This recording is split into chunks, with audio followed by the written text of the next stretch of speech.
السلام علیکم ورحمۃ اللہ تعالی وبرکاتہ۔ ناظرین، آج کے اس ویڈیو میں ہم بتانے جا رہے ہیں سفید کپڑا پہننے کے فوائد کے بارے میں اور سفید کپڑا کے ذریعے سے بہت سارے خطرناک اور ہلاک کو تباہ کرنے والے بیماریوں سے علاج کے طریقے کے بارے میں، لہٰذا آپ ویڈیو کو انت تک ضرور دیکھیے گا۔ ویڈیو کو شروع کرنے سے قبل میں گزارش کرتا ہوں کہ اگر ابھی تک آپ نے ہمارے چینل کو سبسکرائب نہیں کیا ہے تو سبسکرائب کر کے بیل آئیکن کو دبا لیں تاکہ آنے والے ہر لیٹسٹ ویڈیوز کا نوٹیفیکیشن آپ تک پہنچتا رہے۔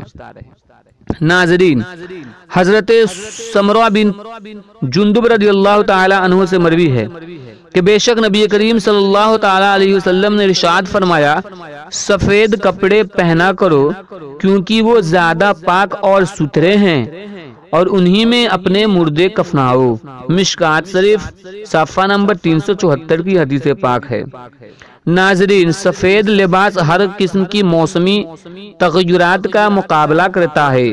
سخت گرمی کے موسم میں سفید لباس گرم نہیں ہوتا کیونکہ یہ گرمی کو جذب نہیں کرتا بلکہ رادع حرارت ہے، گرمی کو کاٹنے والی ہے۔ سخت سردی کے موسم میں سردی کی وجہ سے سفید لباس ٹھنڈا نہیں ہوتا بلکہ اور رنگ اور روشنی کے ماہرین نے سفید لباس کو کینسر سے بچاؤ کا بہترین تریاق قرار دیا ہے کہ اگر آپ سفید کپڑے زیادہ پہنتے ہیں تو آپ کو کینسر جیسے خطرناک امراض سے بچایا جا سکتا ہے۔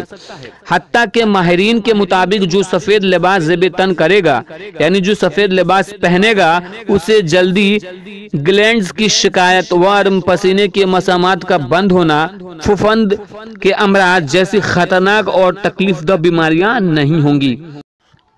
اور ماہرین نے، ڈاکٹروں نے چرم روگ، الرجی، ہائی بلڈ پریشر کے شکار مریضوں کو ہمیشہ سفید لباس پہننے کا مشورہ دیا ہے، جس کی وجہ سے بہت سارے لوگ اس بیماری اور ان پریشانیوں سے محفوظ و مامون ہو سکے ہیں۔ کروموپیتھی کے اصول کے مطابق سفید لباس دماغ، دل اور جلد کا محافظ ہوتا ہے۔ تو ناظرین، یہ معلومات آپ کو کیسے لگی آپ ہمیں کمنٹ کر کے ضرور بتائیں۔ ویڈیو اچھی لگی تو لائک کر دیجئے اور زیادہ سے زیادہ لوگوں تک اس ویڈیو کو شیئر کیجئے۔ السلام علیکم ورحمۃ اللہ وبرکاتہ۔